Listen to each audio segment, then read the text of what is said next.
física, esa materia en la que hay que calcular velocidades, aceleraciones y fuerzas, y nadie sabe para qué sirve en la vida. Si ustedes son de los que piensan eso, déjenme decirles que están muy equivocados. Pero esto no es su culpa, ni de sus profesores, ni de su colegio. En realidad no es culpa de nadie. Esto simplemente se debe a que el sistema educativo considera que nada más debemos saber para qué sirven ciertas fórmulas y ciertos principios y no tanto entender la historia detrás de ellos. Pero en realidad la física es mucho más que esto. Por eso en este video mi persona, Tomás Guzmán, junto a mis colegas Luis Alberto Álvarez y José Alonso Salas, vamos a hablarles de la historia y la filosofía detrás de la física. Tal vez algunos de ustedes se pregunten, ¿por qué es importante conocer la historia de la física?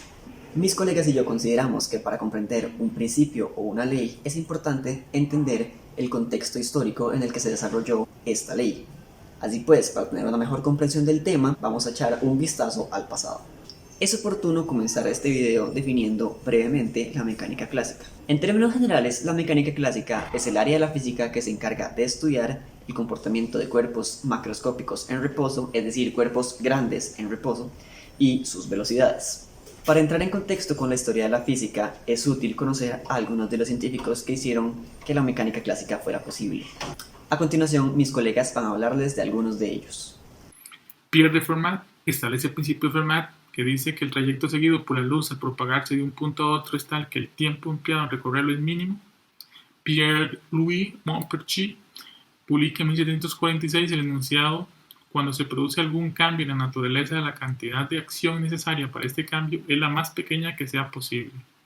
José-Louis Lagrange desarrolló la mecánica lagrangiana, que reformula la mecánica clásica de Newton y es considerado por el rey Federico II el matemático más grande de Europa. Finalmente tenemos a William Rowan Hamilton, que formula la mecánica hamiltoniana y enuncia el principio de la mínima acción y introduce el concepto de Hamiltoniano y las ecuaciones de Hamilton. Isaac Newton es considerado el padre del cálculo infinitesimal, la mecánica y el movimiento planetario, y de la teoría de la luz y el color.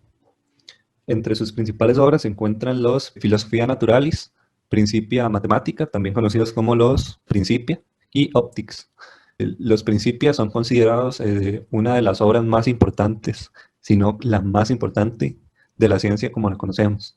Entre sus resultados se encuentran las 3 leyes que llevan su nombre y la gravitación universal. Nada pasa de la noche a la mañana, y esto se aplica tanto para la vida como para la física. El ejemplo más claro es William Hamilton, quien, como mencionaron mis compañeros, creó las ecuaciones de Euler-Lagrange y el Hamiltoniano, y esto básicamente es una forma matemática de expresar el principio de mínima acción, principio que unos 200 años antes Pierre de Fermat postuló. A los científicos no se les ocurrían las cosas de un día para otro. De hecho, solíamos ver a los científicos como genios que hacían un descubrimiento y cambiaban el mundo. Sin embargo, estas eran personas comunes y corrientes. Aquí los dejo con mis colegas, quienes les van a comentar algunas anécdotas de estos científicos. Pierre de Fermat estudió Derecho y fue consejero del Parlamento de Toulouse. Se dedicó a la matemática en su tiempo libre y obtuvo resultados asombrosos. Isaac Newton no se casó ni tuvo descendencia, tenía un carácter difícil, era inseguro. Sus explosiones de ira violentas y polémicas con otros científicos provocó 2 colapsos nerviosos. William Rowan Hamilton fue un niño prodigio, leía inglés a los 3 años y aprendió lenguas clásicas extranjeras a razón de una por año. Se dedicaba compulsivamente al trabajo y comiendo mal y apoyándose en el alcohol. Todo esto lo mencionamos para hacer énfasis en el hecho de que fue gracias a personas comunes que hoy tenemos el entendimiento que tenemos de la física. Ahora bien, como dije anteriormente, nuestra meta es presentarles una visión histórica de la física. Ya sabemos lo que es la mecánica clásica, pero ahora les tengo una pregunta. ¿Por qué la aceptamos? ¿Por qué la usamos ciegamente? En realidad no la usamos ciegamente, pero la aceptamos porque la mecánica clásica es una teoría científica que tiene bases y fundamentos muy estudiados. Eso nos lleva a hacernos la siguiente pregunta. ¿Por qué la mecánica clásica es una teoría científica? Para responder a esto necesitamos conocer a Karl Popper, sobre el cual mi colega José Alonso va a hablarles. Karl Raimund Popper fue doctor en filosofía y profesor de matemática y física. Fue un gran epistemólogo, aunque también destacó en la política. Para Popper, el método inductivo, característico de las ciencias empíricas, era incoherente, puesto que éste busca enunciados universales basados en observaciones particulares. A esto él lo llamó el problema de la inducción. Entonces, cualquier conclusión obtenida de este modo siempre está en riesgo de que en cualquier momento sea falsa. Por ejemplo, No podemos afirmar que todos los planetas que existen se mueven de forma elíptica, simplemente porque así lo hacen los que conocemos.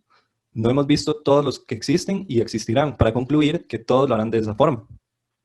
Viéndolo de otra manera, los casos que conocemos son finitos, pero los que desconocemos son infinitos, por lo que la posibilidad de que la hipótesis sea verdadera basándonos únicamente en lo que conocemos es nula.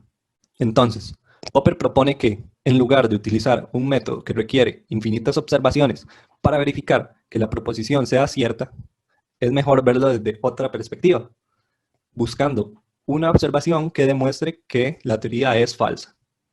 De esta manera, introduciendo la falsación, se deshace de los problemas de la lógica inductiva. Ahora, cuando una teoría pasa por esta evaluación, se dice que queda corroborada, no verificada, ya que no existe una teoría absolutamente verdadera. Por el contrario, si obtenemos un resultado experimental que no concuerde con la teoría, entonces esta ha sido falsada.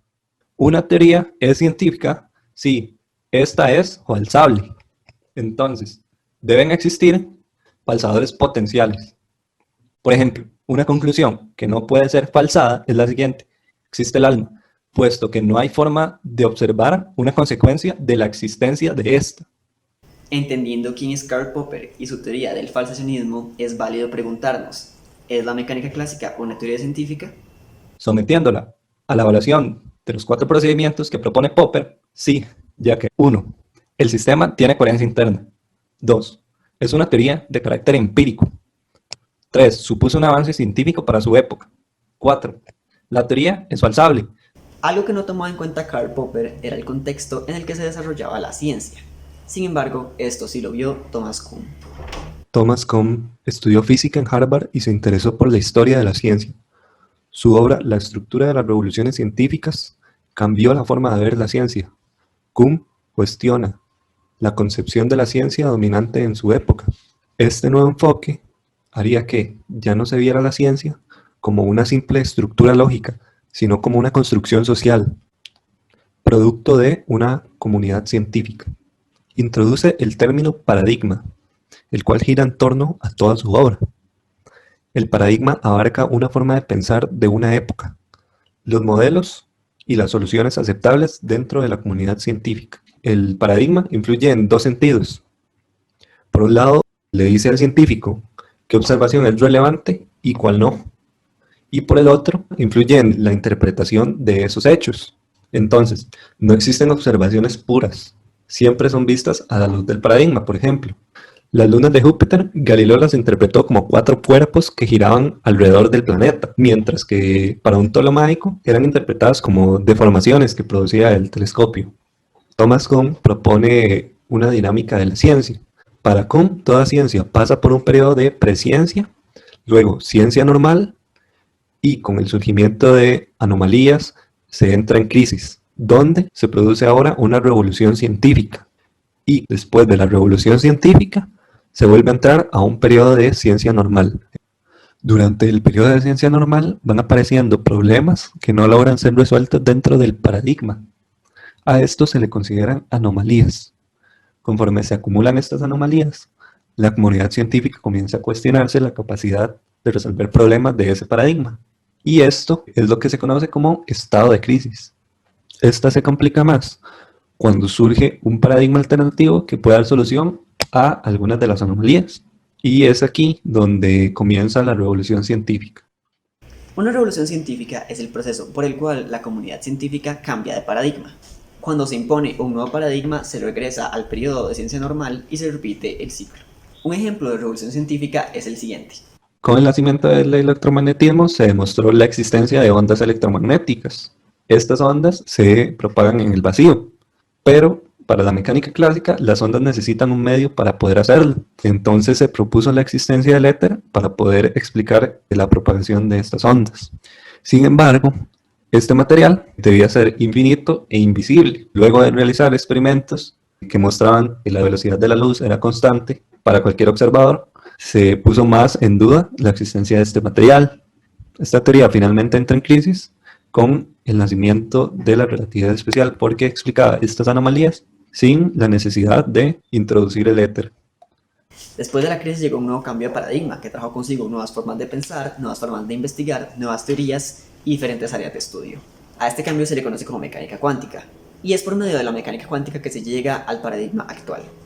El paradigma actual de la física dice que las leyes fundamentales de la naturaleza son las leyes de la física cuántica y la teoría clásica es la aplicación de las leyes cuánticas al mundo macroscópico. Al igual que en la época de la mecánica clásica, hay muchos científicos que se destacan en la época de la mecánica cuántica. Entre ellos tenemos los siguientes. Max Planck descubre en 1900 la constante que lleva su nombre, que sirve para calcular la energía de un fotón.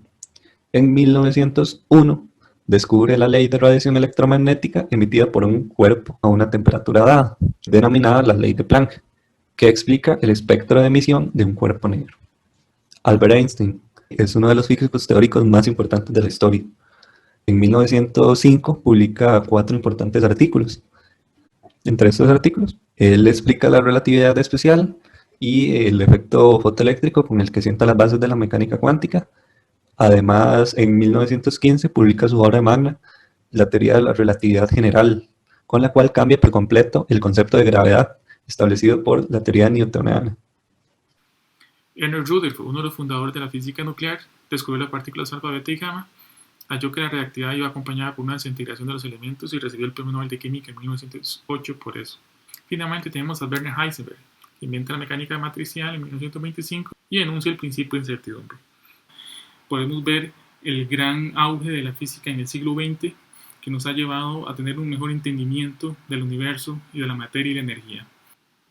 Algunas aplicaciones de la mecánica clásica la evidenciamos todos los días. Por ejemplo, los sistemas de poleas, la construcción de puentes, la fabricación de telescopios, el movimiento de las manecillas del reloj, y algunos casos específicos como el abrir una puerta. Va a depender de donde apliquemos la fuerza, será más fácil o más difícil a abrir la puerta. Para finalizar con el video vamos a mostrarles una pequeña simulación de un ejercicio físico conocido como la brachistochrona. En 1969, Johann Bernoulli planteó un problema a la Sociedad de Ciencias Británica. Pasó un año completo y nadie pudo resolver el problema, por lo que se le llevó dicho problema a Isaac Newton, el cual lo resolvió en una sola noche. Así pues, los dejo con mi colega José Alonso, quien les va a explicar la brachistochrona. La brachistochrona, o curva de descenso más rápido. La curva brachistochrona es la curva entre dos puntos que es recorrida en menor tiempo, por un cuerpo que comienza en un punto inicial con velocidad cero y que debe desplazarse a lo largo de esta sin fricción bajo la acción de una fuerza de gravedad constante. Con esto concluimos nuestro acercamiento a la historia y la filosofía de la física. Sin embargo, antes de que se vayan, queremos pedirles un favor. Al ser este un proyecto de divulgación, es sumamente importante para nosotros saber cuál fue su reacción y el impacto que tuvo este video en ustedes. Por esa razón queremos pedirles que nos contesten la encuesta que está en la descripción de este video, la cual es corta y completamente anónima. También pueden dar like al video si les gustó, poner comentarios, sugerencias, lo que quieran, todo eso nos sirve. De parte mía y de mis colegas les queremos agradecer haber observado este video, ojalá les haya gustado, ojalá les haya parecido interesante. Cualquier cosa nos pueden consultar, lo que queremos es que esta información sea divulgada. Muchas gracias.